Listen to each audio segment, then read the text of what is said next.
আসসালামু আলাইকুম, welcome to my channel.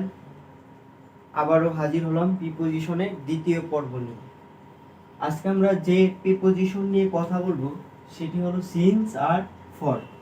এই সিন্স আর ফরের যত কনফিউশন আছে আজকে আমরা খুব সহজেই দূর করে দিব। তো শুরু করি। দেখো, আমরা কখন সিন্স ব্যবহার করব আর কোথায় ফর ব্যবহার করব। তাহলে সিন্স যখন আমি ব্যবহার করব তার পূর্বে বা ওই সেন্টেন্সটার অর্থ বাংলা অর্থ হবে কি হতে বা থেকে। তাহলে হতে অথবা থেকে যদি আমি বাংলা অর্থ পাই তাহলে সেখানে আমি কি ব্যবহার করব? সিন্স।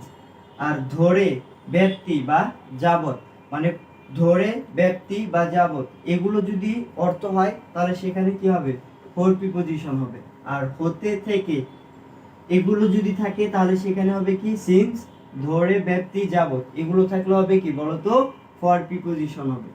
এখন দেখো, তুমি সহজেই চিনতে পারবা সিন্সের পরে কখনোই কি সংখ্যা থাকবে না।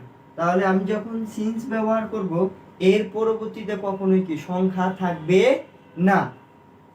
কিন্তু আমি যখন ফর প্রিপোজিশন ব্যবহার করব তখন দেখবা এর পরে সংখ্যা অথবা কি এ দেওয়া থাকবে। তাহলে দেখো, আমি যখন সিন্স ব্যবহার করব এর পরবর্তী কি কোনো সংখ্যা দেওয়া থাকবে না। আর আমি যখন ফর প্রিপোজিশন ব্যবহার করব তখন কি এর পরে সংখ্যা অথবা কি এ দেওয়া থাকবে। এইটুকু ক্লিয়ার? এরপরে আসো, ফরের ব্যবহার আরো অনেক জায়গায় হয়ে থাকে। তাহলে দেখো, কারো জন্যে, মানে কারো জন্য বোঝাতে বা জন্যে বোঝাতে সেখানেও কি ফর প্রিপোজিশন ব্যবহার হয়। এরপরে দেখো, কারো পক্ষে কথা বলার ক্ষেত্রেও কি, এখন তুমি যদি কারোর পক্ষে কথা বলো সেক্ষেত্রেও কি ফর প্রিপোজিশন ব্যবহার হয়। এছাড়াও যদি উদ্দেশ্য বোঝায়, কি বোঝায়? কোনো কিছুর উদ্দেশ্য যদি বোঝায় সেখানেও কি ফর ব্যবহৃত হবে। এছাড়াও অনেক সময় বোঝাতে, মানে সময়টা যদি অনেক দীর্ঘ হয় সেই সময় বোঝাতেও সেখানে কি হবে? ফর প্রিপোজিশন হবে। তাহলে দেখো, এখানে আমরা শিখলাম কি সিন্স কোথায় ব্যবহৃত হবে আর ফর কোথায় ব্যবহৃত হবে। এখন আমরা উদাহরণের সাহায্যে দেখব। তাহলে দেখো, I have been working dash morning. তাহলে দেখো, আমি সকাল হতে কি কাজ করছি। এখন দেখো, তাহলে এখানে কি মর্নিং আছে, হতে বা থেকে আসতেছে। বলো তো এখানে কি যে শূন্যস্থানটা আছে এরপরে কি কোনো সংখ্যা দেওয়া আছে? নাই। তাহলে এখানে কি হবে?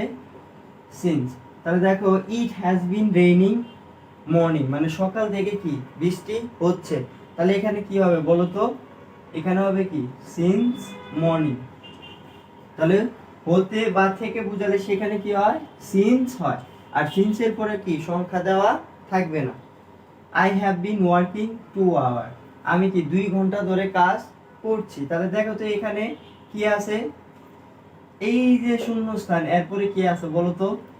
ধরে অথবা ব্যক্তি অথবা যাবত যদি পাই তাহলে সেখানে কি হবে? আমার ফর প্রিপোজিশন হবে। এছাড়াও আমি দেখব যদি শূন্যস্থানের পরে কোনো সংখ্যা অথবা এ পাই তার আমার দেখার বিষয় নেই, সেখানে কি হবে বলো তো?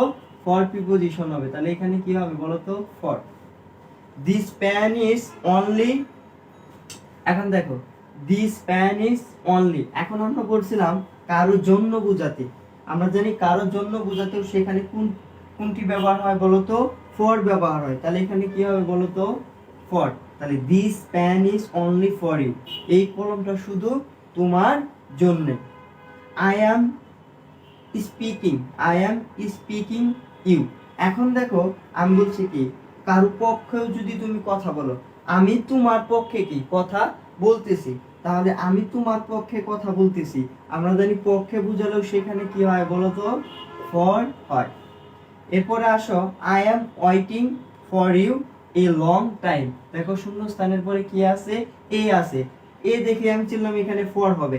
এছাড়া তুমি যদি না বুঝো এই টাইমটা কতটুকু, অনেক সময়, আমরা জানি অনেক সময় বোঝাতেও সেখানে কি হয় বলতো? ফর ব্যবহার হয়। তাহলে খুব সহজেই কি আমরা সিন্স আর ফরের কনফিউশন গুলো কি দূর করলাম।